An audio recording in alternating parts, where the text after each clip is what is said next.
Hello दोस्तों, आप सब कैसे हैं। हमें आशा नहीं पूरा विश्वास है आप सब स्वस्थ एवं अच्छे होंगे। चलिए आज हम सब पढ़ते हैं कारक, संपूर्ण कारक 60 नोट्स से अच्छे तरीके से पढ़ते हैं नोट्स से।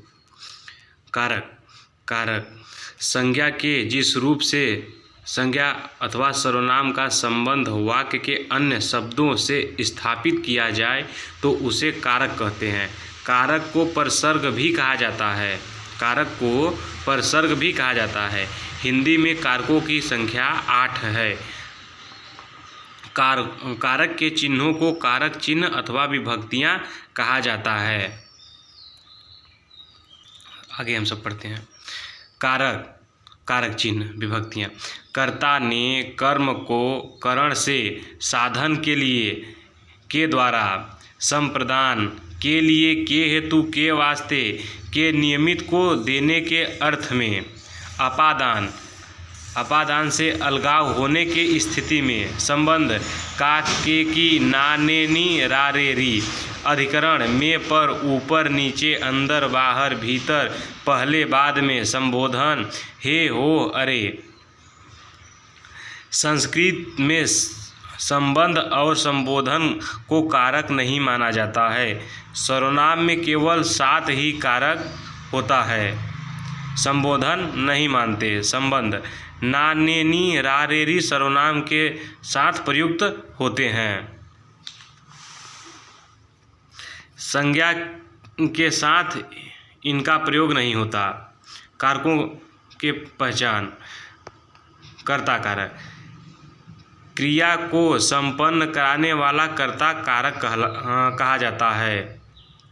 जैसे मोहन ने साइकिल चलाई, राम पढ़ता है, गीता ने भोजन बनाया, सोहन स्कूल जाता है। गीता ने भोजन बनाया, देखिए यहाँ सह प्रत्यय है, और सोहन स्कूल जाता है अप्रत्यय है। नोट, जिसमें कारक चिन्ह है उसे सह प्रत्यय कहते हैं, जिसमें कारक चिन्ह न हो उसे अप्रत्यय कहते हैं। कर्म कारक क्रिया के प्रभावित होने वाला शब्द कर्म कारक कहलाता है। जैसे सीता गीता को बुलाती है, सप्रत्यय। राम आम खाता है, अप्रत्यय। नोट, जिसको क्या किसे से प्रश्न पूछना है, ये देखिए वेरी इंपॉर्टेंट है, इसको हमेशा याद रखना है। नोट, जिसको क्या किसे से प्रश्न पूछना है। नोट 2, यदि कर्म सजीव है तो उसके साथ कर्म कारक का चिन्ह को कारक का प्रयोग किया जाएगा, परंतु यदि कर्म निर्जीव है तो उसके साथ कारक चिन्ह को कारक का प्रयोग नहीं किया जाएगा। करण कारक क्रिया का साधन करण कारक कहलाता है। जैसे वह कलम से लिखता है, वह पैर से चलता है।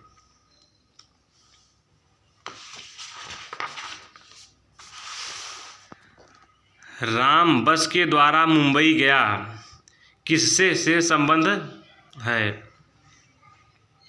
राम बस के द्वारा मुंबई गया, राम किससे गया, बस से गया। कहाँ गया, मुंबई गया।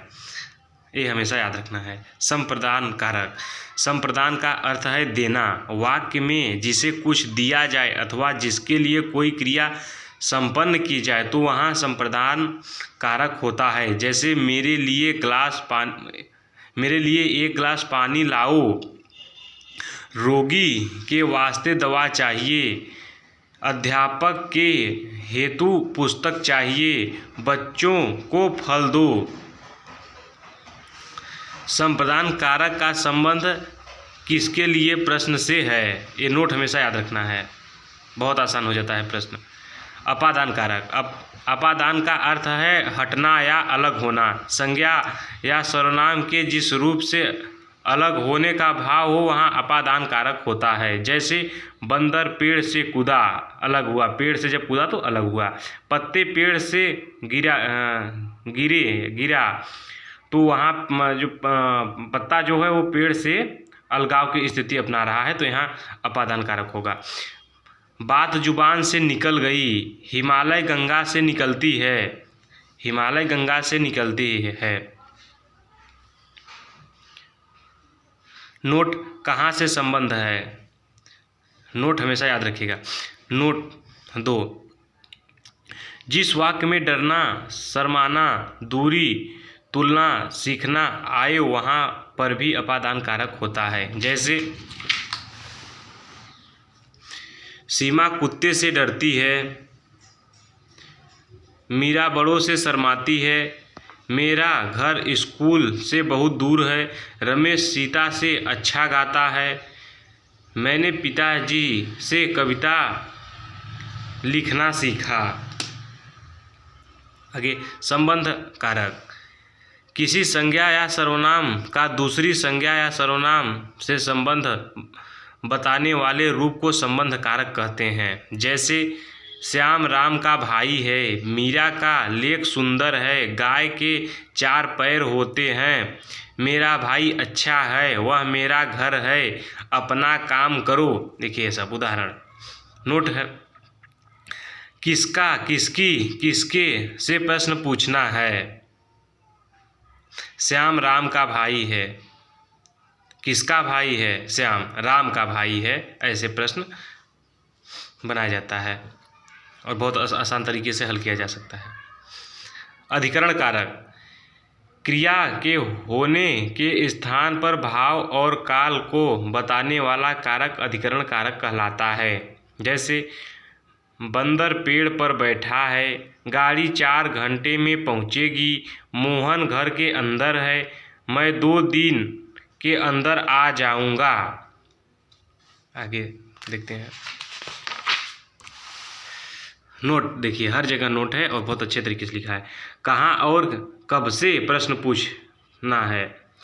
संबोधन कारक, संज्ञा के जिस रूप से किसी को पुकारने अथवा संबोधित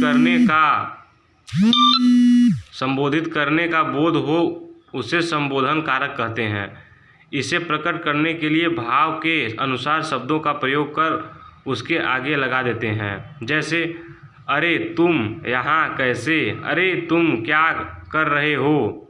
नोट, संबोधन कारक में कोई भी विभक्ति नहीं है। ये खत्म हो गया हम सबका कारक। चलिए इसको आप सब लाइक और सब्सक्राइब करिएगा और दूसरों से भी करवाइएगा। थैंक यू, धन्यवाद।